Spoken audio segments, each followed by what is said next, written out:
Halo teman-teman semua, khususnya buat adik-adik Papua yang sedang belajar bahasa Inggris, saya mau menjelaskan mengenai rumus simple present. Ada 3 bentuk kalimat yang bisa saya jelaskan di sini, bentuk kalimat positif, negatif, dan interrogatif. Rumus untuk bentuk kalimat positif di sini adalah subject plus verb one atau kata kerja bentuk pertama ditambah atau es setelah kata kerja bentuk pertama itu ditambah dengan objek. Jadi yang setelah kata kerja bentuk pertama ditambah es itu khusus untuk subjek he, she, it. Tapi kalau untuk subjek I, you, we, they biasanya langsung subjek plus verb one ditambah langsung dengan objek. Nah, untuk teman-teman yang belum tahu kata kerja bentuk pertama dan juga bentuk kedua, ketiga, itu teman-teman bisa lihat di daftar kosakata dalam bahasa Inggris yang beraturan maupun tak beraturan atau irregular dan regular. Di situ ada. Kemudian untuk kalimat negatifnya, subjek ditambah dengan do not atau does not, kemudian ditambah kata kerja bentuk pertama dan ditambah objek.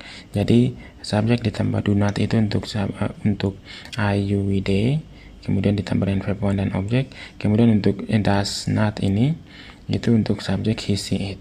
Kemudian untuk kalimat tanya, di sana ada do atau dalam kurung do not, kemudian ada does. Jadi seperti biasa bahwa setelah do dan does ini ditambah s atau subjek ditambah verb one dan ditambah objek. Jadi does itu untuk subjek he, she, it, dan do itu untuk subjek I, you, we, they. Tapi di situ saya ada taruh note, kata note di dalam dalam kurung itu.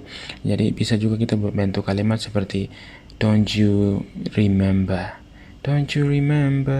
kayak itu. Nah, itu rumusnya dipakai untuk seperti itu. Kemudian penjelasan khusus untuk orang ketiga yang subjeknya he, she, it tadi, teman-teman bisa dibaca sini seperti yang tadi saya bilang bahwa setelah subjek ditambah kata kerja ditambah s.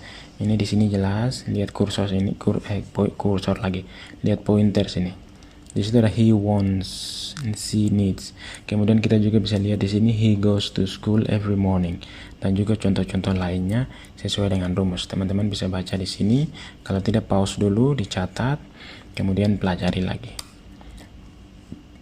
Nah, untuk kegunaan atau manfaat dari the simple present itu kita pakai untuk apa saja.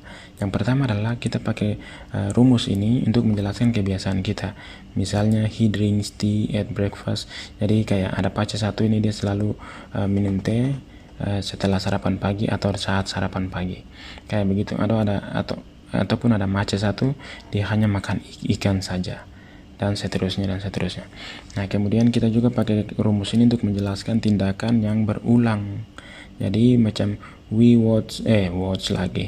catch the bus every morning. Jadi kayak kita biasa naik bis setiap pagi naik bis, mungkin dong mau pergi ke kampus kah atau kemana itu. Nah, itu kebiasaan yang berulang-ulang yang dilakukan. Kemudian juga kita pakai contoh ini rumus ini untuk menjelaskan kebenaran umum atau sesuatu hal yang kau tidak bisa bantah. Misalnya air itu dia membeku di 0 derajat. Kemudian juga bumi itu dia berputar mengelilingi matahari, ataupun kayak matahari itu terbit dari timur. Nah, untuk berbicara hal-hal yang umum seperti itu, kita pakai rumus ini. Kemudian macam my mother is Papuan, karena seorang Papua, sap mama ini orang Papua. Nah, itu sesuatu yang benar. Kau tidak bisa bantah bahwa kau tipu baru bilang sap mama orang Jawa kah atau orang manapun, tidak bisa. Itu suatu kebenaran. Nah, kemudian ketika ada orang yang dia mungkin bingung baru dia kesasar, nah kau mau kasih tunjuk dia arah. Nah, itu kau pakai rumus ini juga. Ini lihat contohnya di sini.